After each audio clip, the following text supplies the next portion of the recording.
I kind of, when you said that, I'm like, oh man, I got to fucking think about regulation. It's like, you fucking kidding me? Okay, so let's record the intro now.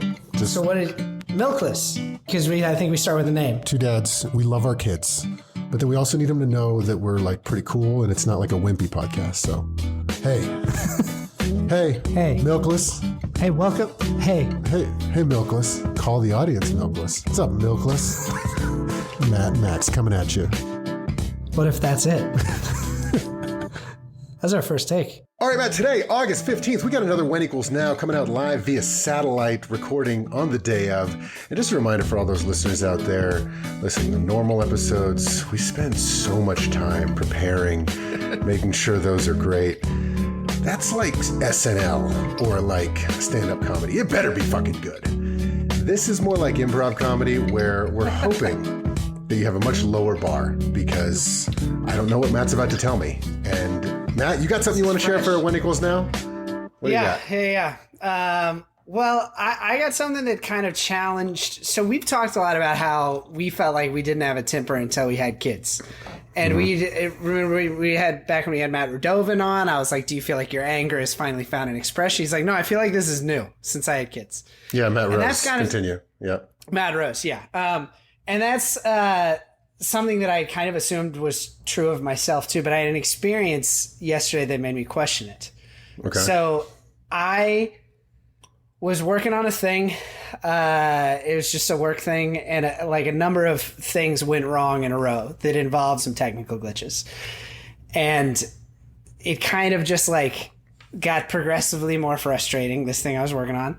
And then at some point this small thing happened where this one graphics thing, I had like messed something up, and I took my headphones off. I read an email and I took my headphones off and I threw them on the ground.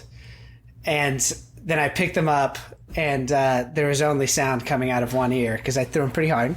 And once I realized they were broken, I just stomped on them a lot of times and then took them and threw them in the trash. Oh my God, sorry to laugh. It's like once, you know how no, it's fine. It's a ridiculous thing to do. You know how sometimes like a baseball player will get kind of pissed, but then as soon as they get tossed, then they're like, well, all bets are off. Now I'm going to lose my mind. Yeah. So once I lost one ear channel, I was like, well, let's go for it. Because also then that piled on. Because then it was like, on top of everything that's going on, now I have a broken headphone thing. And you only weren't myself fully, to blame. Right. And you weren't fully satiated with the throw. That was probably a restrained it just wet expression. My appetite. Yeah. Did anybody see you do this? That was before I got thrown out. No, I was by my lonesome. Okay. I was by myself. So then I was like, wow, I haven't really that was the kind of flying off the handle that we talk about sometimes having with our kids, but this was like about a work thing. And my first thought was like, well, do I just now have access to this well of anger or something from having been a parent that now sometimes will show up in other aspects of my life? But then I started thinking about it, and before I had kids, I would get mad like that if I couldn't get something to work. Or if I had been working on something, particularly if I was alone. If I had been working on something for a long time and then my computer program crashed, I would like bang my mouse on the desk like a baby. And it made me realize that that anger, the kind of anger that sometimes really embarrassingly comes out around my kids, it was there before. It was just always directed either at myself or at, what's the line from that great movie In Bruges? It's an inanimate fucking object. I would just take it out on, my headphones. But it kind of like poked a little hole in my theory that I only found anger once I had kids. I was curious, do you have anything like that? Like, does that resonate now that you've for said you? that, I can imagine, I'm just like, I'm like an AI right now constructing from my past memories. So I'm basically a small language model. But I can imagine myself, this probably happened with an IKEA thing. I'm assembling an IKEA, and I have an inside joke with my wife. We've established that IKEA is never wrong. It's never like, this doesn't fit. Fucking IKEA. They drilled the holes wrong. IKEA is always right. Yeah. The cheap shit off of Amazon, whatever. But like IKEA is that like high end cheap shit that you know that those holes are fucking perfect. Don't question the Swedes. You never question the Swedes. So I've probably been there when I'm doing the IKEA and it's not working, and then I break something because I'm trying to force something, and then and then I get hurt on top of it, and I have like a cut on my knuckle that's bleeding, and then it adds. I think I've smashed an IKEA that I kind of broke it a little bit, and I could have fixed it, and then I fucking broke the whole fucking thing. Yeah. I can relate to that. It's like when I can see it when I'm trying to fix something where I'm a little bit out of my depth. It's when there's a lot of baggage involved where I'm tired. I can't do this. I don't feel masculine. I can't provide. I just got injured, and then I broke something. And then, I could see myself then smashing something. I can't see myself smashing something that wasn't broken. I like the breaking the broken thing. I don't like that. That's not. No, I don't look for me. No, but I mean, I can relate to it.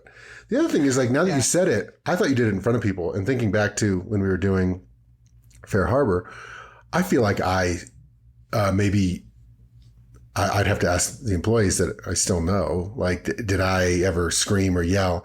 I could see myself in a moment of anger where I had maybe coached a sales rep for many, many times on how to do something. If they do something completely incorrect, like that we just talked about, I probably would have been something like, are you fucking kidding me, dude? Okay, listen, it's not a big deal. Let's go through it. But I would express that, I think. And I would say that to a human being. But that's such a restrained version of that. Because I had versions of that with staff where they fucked up and I was like, I was mad, but it was always like, do you feel like this is the best product we can put out? Like it was still restrained. It wasn't I wasn't breaking headphones in front of people. But also I would consider it a rupture and repair because I definitely have said, like, are you fucking kidding me, dude? Okay. All right, here we go. Let's fix this together. But I've definitely gone to that zone. Yeah, but that's a different zone than you described going to with your kids where you're like, you say something terrible and then you're like, let me give them another 20 seconds of my feelings before I pull myself off and remember what's happening. We're also talking about anger, just to keep pulling on this thread. I used to get really mad with my brother. We used to get mad at each other. Oh, yeah. And even into our 20s. We stopped doing that like in our 30s. Yeah. You know, when we were 25, we'd still get in arguments about stupid shit about life choices. Like, what the fuck are you doing? Like, Like the thing, like I would never speak to somebody else like the way I spoke to my little brother in my early 20s. So there was some anger there as well. So it's. Yeah. So there's a lot going on. I was trying to figure out like what are the things that are in common between like a piece of tech that I'm working with not working, or a bed that I'm trying to build, or the caulk that I'm trying to apply smoothly to some carpentry work, and like my kids, because it seems weird. But I was just realizing that like before I had kids, the only thing I ever really got furious about was when I like couldn't get something to work. The same way my 2-year-old now will be like trying to like put two magnetiles together and then she'll just throw them across the room and scream not working. It's basically that same thing. But I have a kind of a dark hypothesis, which is that when I get maddest at my kids, it is because fundamentally I am trying to control them and think that I should be able to control them and think that they should be doing what I am making them do, and they won't. And so it's which gets to all those things you talked about. You end up feeling emasculated, you end up feeling inept and ineffectual and all these other things. And it's kind of like when one of my kids really just won't do the thing that I'm supposed to make them do, it's like a computer program that's crashing. And I feel this like righteous rage of like, why won't you just do the fucking thing? And so I kind of, because it feels righteous, I just let myself fall all the way into it. And there's not that governor that instead says like, seriously, man? Okay, let's fix this together. It's more of the unbridled, like, no, I'm going to give it to you because you have it coming. Yeah. Also, just like, yeah, so you've made a perfect analogy that the kids are an IKEA set. And when it doesn't fit, where normally IKEA always fits, why isn't it fitting today? What happened? And instead of thinking like, oh, this is just a child who all the screws are where the screws need to be. This is my fucking problem. It's like, again, we've talked about it before. When you have like, especially like highly verbal kids that are really good at talking when they want something fucking from you. It's like, wow, you seem to like be pretty advanced there. Then we start to project like, oh, this kid is like being deceptive, being shitty. And, but the thing that's so hard, and we talked about it a lot. This kid is not doing something that they're capable of doing. Because I think a lot of times it's like the kid is capable of doing that if they're rested and not hungry and like emotionally regulated and feel secure and whatever the fuck else. And so we think like, well, you can do this. You should always be able to do this. But sometimes they literally can't because the circumstances aren't right for them. Yeah. The only issue is like sometimes I don't have the, even just talking about it now, I'm pretty tuned up. We're fucking recording right now. I'm stoked. I'm jacked. I love life. Love my kids. I kind of, when you said that, I'm like, oh man, I got to fucking think about regulation. It's like, are you fucking kidding me? And this is what's so hard is like, my kids are like really fucking good. We put in a shitload of work. If a kid is like not acting like the way we think is appropriate for politeness at the table, whatever, like we enforce those authoritative boundaries. So we have like really well-behaved kids that are really fucking good and really happy. And so everything is great. It's just like, so I don't know, like I'm not in the zone right now of holding the line a lot of times because they're so fucking good.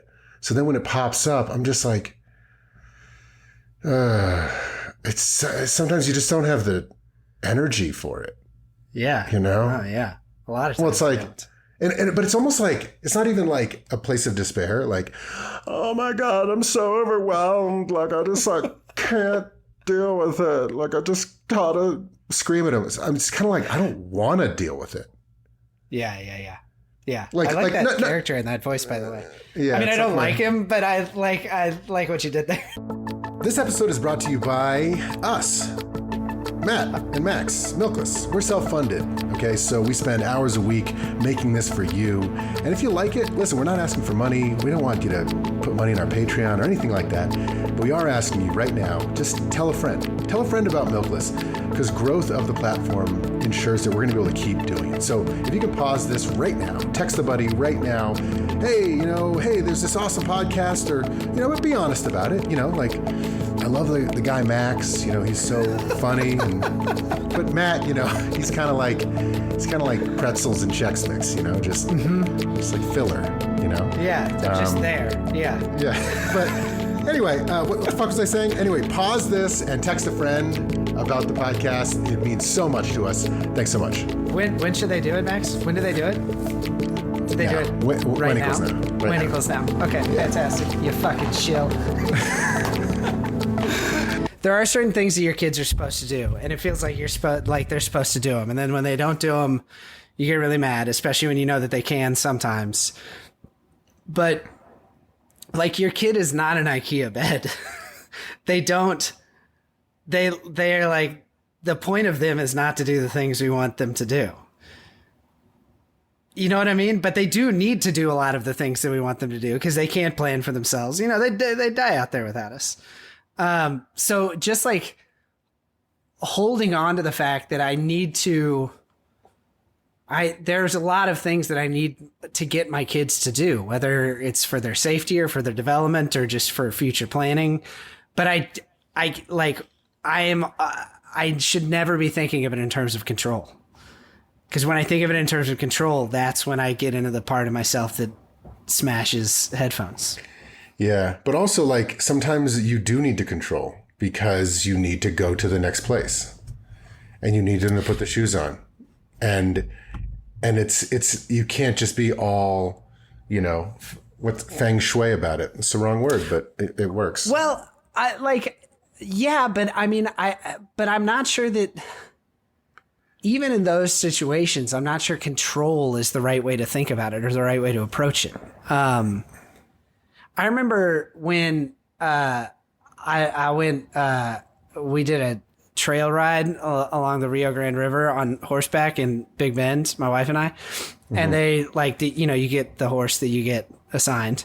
And they were like, when we stop, your horse is going to want to eat grass, but we don't want them to eat grass because they get fed hay and whatever else. And so try not to let your horse eat grass.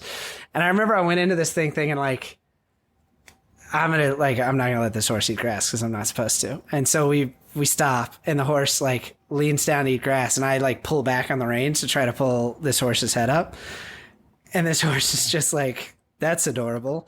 And he looks at the other horse. He's like, check out this motherfucker. Check out this motherfucker. And he just like lowers his head and my arms just pull straight. Because of course this horse is like 50 times stronger than I am. And I suddenly had this realization of like, oh, I'm not controlling this horse. Like, and you're bigger than your kids. Yeah. But like, ultimately, you're not. The goal is not to control them. And I think when we think of it that way, that's why so many of the fights happen around food. They happen around going to sleep. They happen around the stuff where you really can't control them. But here's the thing. I completely agree with what you're saying. Like they need to want to not eat the grass, or, themselves. Do you know what I mean? Like the kids.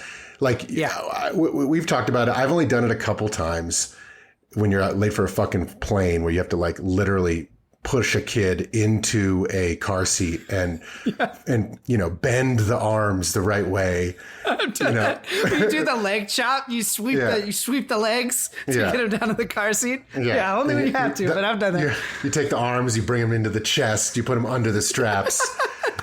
But like that doesn't work when the kids are old enough to like take their seatbelt off and whatever. You know what I mean? So like a kid needs to be, once they're in a seatbelt, they need to be compliant because they could just take their seatbelt off. Yeah. So I get that. With that said, in a way, though, it's just like it gets into a little bit almost just of semantics of like control. Because yes, you're not physically controlling them, but you are responsible for them. And you're the MC. You are the one who's like, you're the tour guide. You're responsible for them, but you do not control them, which is a hell of a fucking double bind, isn't it? Yeah, that's the hardest fucking thing is when a kid decides for whatever reason. And here's the thing. A lot of times I'm very solution oriented. I don't know what got into me today. I'm very like just saying like, fuck it for whatever reason today. But what my normal self would say is like, you got to leave yourself more time. If you're trying to get out of the house really quick, you got to leave yourself more time, blah, blah, blah. You got to check in with the kid, get down on their level. So yeah, those are all like good tactics to defuse this bomb. I completely agree with you, Max. But the other things are sometimes it's just you didn't prep. Your kids stayed up late last night. They're a little shitty and tired. You're a little shitty and tired. You need to get in the car in the next 45 seconds. And sometimes you just fuck it up. Here we go. Yeah. And it's like, you gotta go into that yell bank or just, or the begging bank. Listen, I know you don't want to go, but we are going. And then you just fucking beg them. You can't do that too often. No. But you've loosened me up on the occasional bribe. It's like, if you have to choose between like bribing them with a lollipop or yelling at them, like one of those is clearly better for your relationship than the other. 100%. It's just like anything. If you use it too much, one, it just stops working. Two, then you have a kid who's always expecting candy to get in the fucking car. But you fuck this up. Yeah. Look, you go in with a set of tools. You should start leaving the house 10 minutes before you think. You should make sure your kids get a lot of sleep. You should check in with them, validate their feelings, yada, yada, yada. And then if you fuck that up, once in a 50-day flood, you give them, dude, just get in the car. Give them some chocolate, man. I'll get you. Yeah. We'll stop at 7-Eleven, get you a fucking, please, dude, just get in the car. You know? Yeah. We solved it. Yeah. Done. It can't be like there's that great Michael Lewis, that economist, tried to, he wrote about, I think in Moneyball, trying to potty train his kid by giving him an M&M every time they pee in the toilet. And because it was codified, he's like, what my kid learned how to do is just pee 3 drops at a time and just clear out the bag of M&Ms. So if it's like the policy, then the kid's going to start doing the behavior too.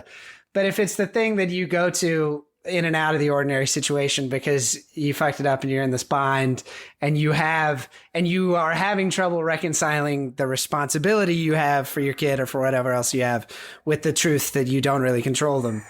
100%. I think also, go ahead. Go ahead.